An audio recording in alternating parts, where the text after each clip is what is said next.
നമസ്കാരം.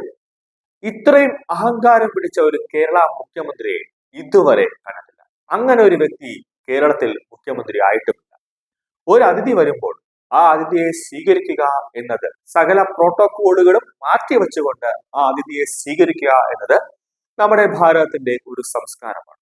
നമുക്കറിയാം, പ്രധാനമന്ത്രി നരേന്ദ്രമോദിയെ കാണാനും അല്ലെങ്കിൽ ഭാരതത്തിൽ സന്ദർശനം നടത്താനായിട്ട് വിദേശത്ത് നിന്നുമുള്ള പ്രധാനമന്ത്രിമാരും അല്ലെങ്കിൽ രാഷ്ട്രപതിമാരും ഒക്കെ എത്തുമ്പോൾ ഈ അടുത്ത കാലത്ത് തന്നെ പുടിൻ എത്തിയപ്പോൾ തന്നെ എല്ലാ പ്രോട്ടോകോളുകളും മാറ്റിവെച്ചുകൊണ്ട് നരേന്ദ്രമോദി തന്നെ നേരിട്ട് വിമാനത്താവളത്തിലെത്തി പുടിനെ ഗംഭീരമായ ഒരു സ്വീകരണം നൽകിയതൊക്കെ നമ്മൾ കണ്ടതാണ്. ഇന്നലെ തിരുവനന്തപുരത്ത് സിദ്ധരാമയ്യ എത്തുന്നു. വർക്കല ശിവഗിരിയുമായി ബന്ധപ്പെട്ട പരിപാടിയിൽ പങ്കെടുക്കാൻ സിദ്ധരാമയ്യ എത്തുന്നു. സംസ്ഥാന സർക്കാരിന്റെ പ്രത്യേക ക്ഷണം സ്വീകരിച്ചുകൊണ്ട് സിദ്ധരാമയ്യ എത്തുമ്പോൾ ഒരു കേരള മുഖ്യമന്ത്രി എന്ന നിലയിൽ മുഖ്യമന്ത്രി പിണറായി വിജയൻ അവിടെ ഉണ്ടാവേണ്ടതാണ്. അദ്ദേഹത്തെ സ്വീകരിക്കുക, അത് മറ്റു സംസ്ഥാനത്തിലെ മുഖ്യമന്ത്രിയെ സ്വീകരിക്കുക എന്നത് നമ്മുടെ ഒരു ആതിഥ്യ മര്യാദയാണ്. അതായത് അതിഥി ദേവോ ഭവ എന്നാണ് ഇതിന് ഒറ്റവാക്കിൽ പറഞ്ഞത്. അത് ഈ ഇടതുപക്ഷ സർക്കാരിന് അങ്ങനെയൊന്നും ഇല്ലാത്തത് കൊണ്ട് തന്നെ പറഞ്ഞിട്ട് കാര്യവുമില്ല. നിലവിൽ മുഖ്യമന്ത്രി സിദ്ധരാമയ്യയെ മൊത്തത്തിൽ അപമാനിച്ച് നാട്ടിച്ച് വിട്ടിരിക്കുന്നു എന്ന് വേണം പറയാൻ. ഇതിന്റെ വരും ദിവസങ്ങളിൽ കർണാടക സർക്കാരും കേരള സർക്കാരും തമ്മിൽ ഒരു അടി ഉണ്ടാവുമെന്ന കാര്യത്തിൽ യാതൊരു സംശയവുമില്ല. അതായത് കർണാടക മുഖ്യമന്ത്രി സിദ്ധരാമയ്യ സംസാരിക്കുമ്പോൾ താൻ വേദിയിൽ ഉണ്ടാകില്ല എന്ന് പ്രസംഗത്തിൽ മുഖ്യമന്ത്രി പിണറായി വിജയൻ പറഞ്ഞിരിക്കുകയാണ്. മര്യാദക്കേട് കാണിക്കേണ്ടി വരികയാണ്. കർണാടക മുഖ്യമന്ത്രി സംസാരിക്കുന്ന സമയം താൻ കൂടി വേണ്ടതാണ്. മന്ത്രിസഭാ യോഗം ഉള്ളത് കൊണ്ട് അതിന് പോകേണ്ടി വരുമെന്നും മുഖ്യമന്ത്രി പിണറായി വിജയൻ പറഞ്ഞു.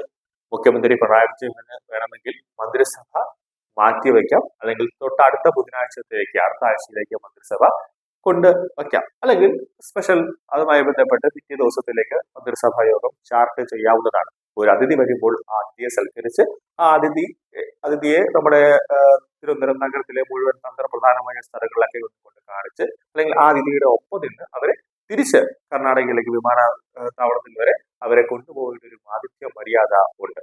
ആ മര്യാദ എല്ലാം ലംഘിച്ചുകൊണ്ട് ഞാൻ ഹിറ്റ്ലറാണ്, എന്റെ മടിയിൽ കനമില്ല, ഞാനാണ് ഇവിടുത്തെ കേരളത്തിലെ മുഖ്യമന്ത്രി, ഞാനാണ് രാജാവ് എന്നൊക്കെ കാണിക്കുന്ന ഈ മൂർഷ സ്വഭാവമാണ് ഇപ്പോൾ മലയാളികളെ വരെ കർണാടകയിൽ നാണം കെടുത്തുന്ന ഒരു അവസ്ഥ.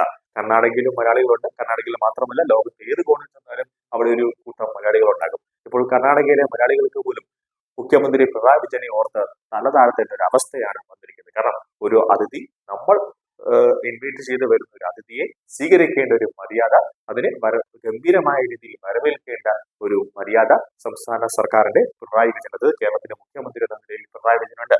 ആ മുഖ്യമന്ത്രിയെയാണ് ഇപ്പോൾ പറഞ്ഞിരിക്കുന്നത് കർണാടകയിലെ മുഖ്യമന്ത്രി സിദ്ധരാമയ്യ സംസാരിക്കുന്ന സമയത്ത് ഞാൻ വേദിയിൽ ഉണ്ടാവില്ല, എനിക്കൊരു മന്ത്രിസഭാ യോഗമുണ്ട്, അതുകൊണ്ട് ഞാൻ പോവുകയാണ് എന്നൊക്കെ പറയുന്നത്. അദ്ദേഹത്തിന്റെ ഒരു ആതിഥ്യ മര്യാദ ഇല്ലാത്തത് അത് പാർട്ടിയിൽ നിന്നും വന്നതിന്റെ ഒരു കുഴപ്പം. CPM-ന്റെ പണ്ട് കാലത്തേ ഉള്ളതാണ് ഒരു ആളെ എങ്ങനെ ബഹുമാനിക്കണം അല്ലെങ്കിൽ ഒരാളോട് എങ്ങനെ മര്യാദ കാണിക്കണം എന്നൊക്കെ അത് പാർട്ടി പഠിപ്പിച്ചു കൊടുക്കേണ്ടതാണ്. പക്ഷെ പാർട്ടിക്ക് മറ്റു പല രീതികൾക്കാണ് പാർട്ടി കൂടുതലായിട്ട് ഫോക്കസ് ചെയ്യുന്നത്. മന്ത്രിസഭാ യോഗമുള്ളതിനാൽ അധ്യക്ഷ പ്രസംഗത്തിന് മുന്നേ മുഖ്യമന്ത്രി പ്രസംഗിക്കുകയാണ് ഉണ്ടായത്. കർണാടക മുഖ്യമന്ത്രി സിദ്ധരാമയ്യയുടെ പ്രസംഗം കേൾക്കാനും നിന്നില്ല. ഇതിന് വേദിയിൽ വിശദീകരണം മുഖ്യമന്ത്രി നൽകുകയും ചെയ്തു. ശിവഗിരിയിൽ 93ാമത് തീർത്ഥാടന സമ്മേളനം ഉദ്ഘാടനം ചെയ്ത് സംസാരിക്കുകയായിരുന്നു മുഖ്യമന്ത്രി. ബുൾഡോസർ രാജ്യവാദങ്ങൾക്കിടെയാണ് സിദ്ധരാമയ്യയും പിണറായിയും ഒരേ വേദിയിലേക്ക് എത്തുന്നത്. ഐതിഹ്യങ്ങളും കൽപ്പിത കഥകളും ചരിത്ര സത്യങ്ങളായി അവതരിപ്പിച്ച് മനുഷ്യന്റെ യുക്തിചിന്തയെയും സ്വാതന്ത്ര്യ ചിന്തയെയും ചങ്ങലക്കിടാൻ ഭരണകൂടം അധികാരം ഉപയോഗിച്ച് ചിലർ ശ്രമിക്കുന്നുവെന്നാണ് മുഖ്യമന്ത്രി വിമർശിച്ചത്. കർണാടക സർക്കാരിനെതിരെ ഉയർത്തിയ ബുൾഡോസർ രാഷ്ട്രീയം മുഖ്യമന്ത്രി പരാമർശിച്ചില്ല. ഏവരും അത്തരം ഒരു വിലയിരുത്തൽ നടത്തിയിരുന്നു. BJP-യെ പരോക്ഷമായി കടന്നാക്രമിക്കുന്ന രീതിയാണ് മുഖ്യമന്ത്രി ഇത്തവണയും ശിവഗിരിയിൽ എടുത്തു പയറ്റിയത്.